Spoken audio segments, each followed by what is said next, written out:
Desi, tuviste recientemente en una reunión del Consejo de Seguridad con motivo del 70 aniversario de la ONU.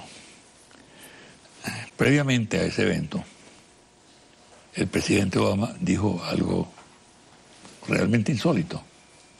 Nosotros tenemos el ejército más fuerte del mundo. Ocasionalmente tenemos que torcer el brazo a los países que no quieren hacer lo que queremos que hagan. Si fallan otros mecanismos de presión, como económicos, diplomáticos, y en algunos casos militares, si no tuviéramos esta dosis de realismo, no podríamos alcanzar nada. Pero fíjate, ahí me dejó estupefacto lo que dijo el secretario general de la ONU, Ban Ki-moon. Él dijo lo siguiente de manera textual: la soberanía de los estados no puede frenar a la comunidad internacional a la hora de actuar para prevenir conflictos o proteger a la población. Yo no vacilaría de calificar esto como algo así como la doctrina Ban Ki-moon, ¿no? Que curiosamente aparece casi simultáneamente con esa declaración atribuida a Obama, ¿no? Y que abre, a mi manera de ver, abre las puertas a una liquidación total de la soberanía en el mundo y a darle derechos a las potencias a intervenir cuando le da la gana, porque no hay ningún tribunal en el mundo, no hay ninguna asesoría, ningún mecanismo que diga cuándo pueden o no intervenir, sino cuando ellos lo deseen, cuando les da la gana, ¿no? Sí. Bueno, tú hablaste allá en Naciones Unidas, escuché parte de tu discurso, me pareció excelente. Recientemente hemos escuchado declaraciones belicistas del torcedor de brazos que confirma, y así lo denunciamos, la violación al derecho internacional público y a los propósitos y principios que inspiran a esta organización y a su carta. Es un tema en este momento sumamente importante, pues. Fíjese, sobre el torcedor de brazos, como hemos llamado al presidente Obama, porque bueno, él mismo se denominó el torcedor de brazos, ¿no? Dijo, yo tengo el ejército más poderoso del mundo y por lo tanto voy a torcerle el brazo a aquellos gobiernos que no acaten lo que nosotros queremos, nuestros intereses hegemónicos. Esa no declaración lo dijo ni Teddy Roosevelt, no, ni Bush, ni Nixon. Es verdaderamente insólito. Vivimos una época de pretensión de anulación de la institucionalidad internacional. Por eso cuando usted me preguntaba cuál es nuestra política, la defensa del derecho internacional público que rige las buenas maneras, la amistad y la cooperación entre los países. Pero volviendo al tema del torcedor de brazos, eso hay que tener lo siguiente en cuenta. Él da esa declaración 1 o 2 días después que el Departamento de Estado saca un comunicado sobre Venezuela en los mismos términos. El comunicado, su primer párrafo decía, casi textual, considerando que el presidente de la República Bolivariana de Venezuela, Nicolás Maduro, no ha hecho lo que otros gobiernos le hemos señalado, figuras relevantes y expertos, por lo tanto hemos activado las sanciones a las cuales estaban expuestos determinados funcionarios. Bueno, después vienen unas declaraciones del secretario de Estado, John Kerry, donde dice que ellos tienen que encauzarnos a nosotros. Ahora, estas declaraciones son un poco contradictorias entre ellos mismos. Porque por un lado le dicen al mundo que ellos no se meten en los asuntos internos de ningún país. Claro. Pero cuando usted dice que tiene el ejército militar más poderoso del mundo y que va a torcerle el brazo, bueno, usted se está entrometiendo en los asuntos internos de otro país, ¿no es así? Cuando usted ve este tipo de estadísticas, usted dice, bueno, pero señor, póngase de acuerdo, ¿se mete o no se mete en los asuntos internos de otro país? Pero esa declaración del presidente Obama, del torcedor de brazos, como usted dice, bueno, se vincula a esta otra declaración del secretario general de las Naciones Unidas. Ahorita está ocurriendo algo muy, muy peligroso y nosotros queremos alertar a la comunidad internacional, no solamente contra Venezuela, sino contra el mundo entero, porque se está preparando en los Estados Unidos, el presidente Obama va a solicitar una especie de autorización para atacar, no importa cuál país. Es una especie de ataque innominado. Normalmente las autorizaciones que da el Congreso para invasiones, para guerras, la da de forma nominada. Contra X país, contra este pueblo. Está usted autorizado a ir a masacrar a cientos de miles de ciudadanos en tal sitio. ¿No? Entonces nosotros hablamos, sí, obviamente, la torcedura de brazos corresponde a una nueva política belicista de los Estados Unidos y esperamos que la institucionalidad multilateral no esté plegada a esa doctrina, digamos, que está buscando innominadamente, sin saber a qué países se va a atacar, que tenga la autorización para esos fines. Creemos nosotros, y lo vinculamos además a las excusas de grupos terroristas que además fueron armados, fueron equipados. Exacto. Y fueron entrenados por los Estados Unidos, es ahora la excusa para ir a invadir no importa cuál país. Es una cosa que tiene que llamar realmente a la preocupación a la comunidad internacional. Si a eso sumamos esta declaración,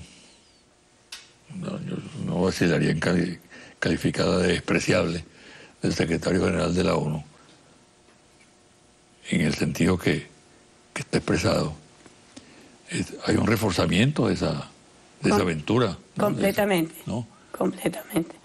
Yo lo decía, nosotros no podemos hablar de vigencia de las Naciones Unidas, sí, del mantenimiento de la paz y la seguridad, cuando a través de estas doctrinas y a través de estas posiciones, lo que hemos creado, hemos hecho del mundo un mundo mucho más inseguro y un mundo mucho más violento. Esto deroga prácticamente el principio de soberanía. Deroga el principio de igualdad soberana de los Estados, claro, que fue además adoptada en el 25º aniversario de las Naciones Unidas. Ahora, otro tema. Es muy importante este proceso de reformulación de la relación Cuba-Estados Unidos, ¿no?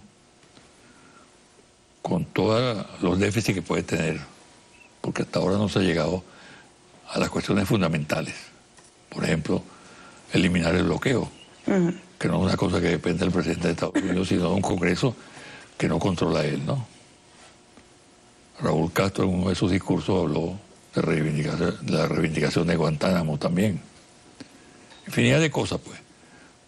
La deuda inmensa que tiene el Estado norteamericano, o la nación norteamericana como un país que estuvo más de 50 años bloqueado, ¿no? Los daños de tipo económico para ese país. Bueno, pero entonces, de todas maneras, hay un proceso de diálogo, ¿no? Que todos los que somos partidarios del diálogo no tenemos por qué objetarlo.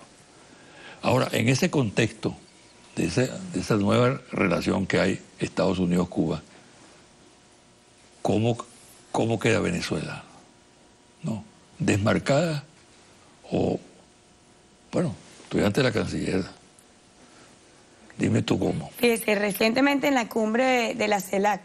Perdón, porque además ya empiezan a correr las intrigas. Claro, por supuesto. La CELAC que se celebró en Costa Rica. El presidente Raúl Castro hizo una exposición, yo diría que histórica, sobre lo que significa este proceso de negociación con los Estados Unidos. ¿Qué quedó claro en esa intervención del presidente Raúl Castro?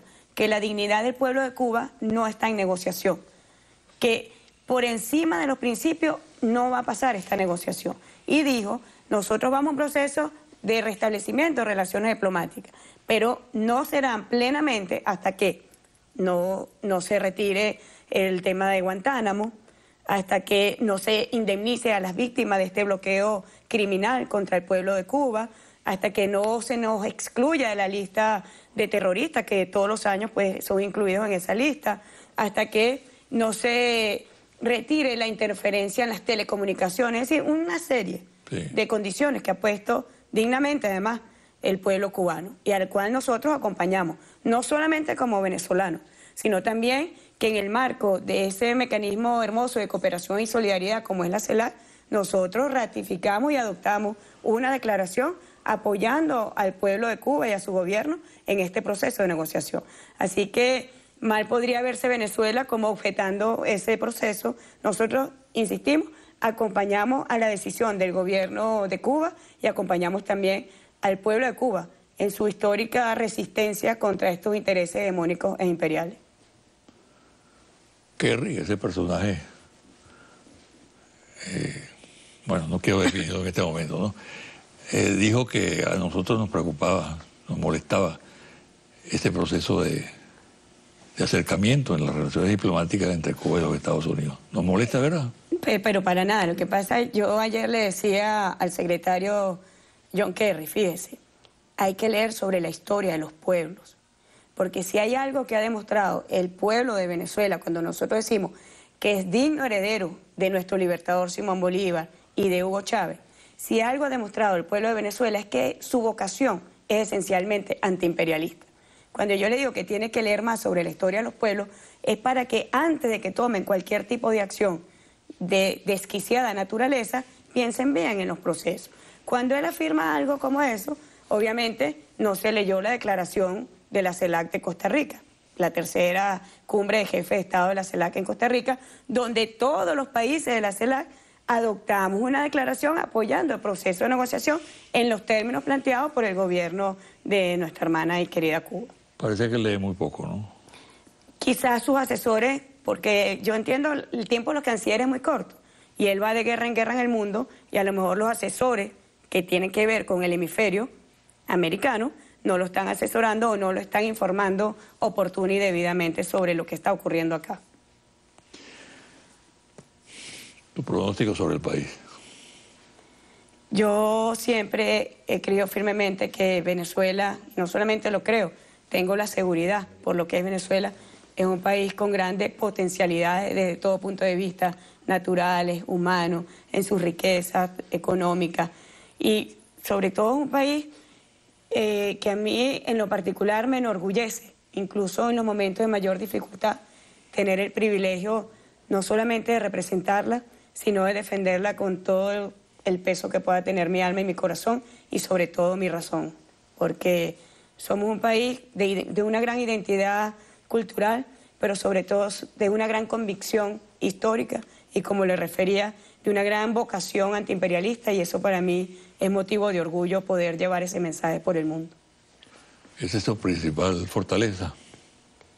Yo creo que para poder ser una patria libre e independiente, sí lo es, porque está en el centro de la posibilidad de nosotros poder decir que aquí manda, gobierna el pueblo de Venezuela y no potencia extranjera alguna. Creo que esa es su mayor fortaleza, sí. Muchísimas gracias, ¿sabes? Gracias a usted. Agradezco mucho y mucha suerte. Gracias. Una pausa y al regresar los confidenciales.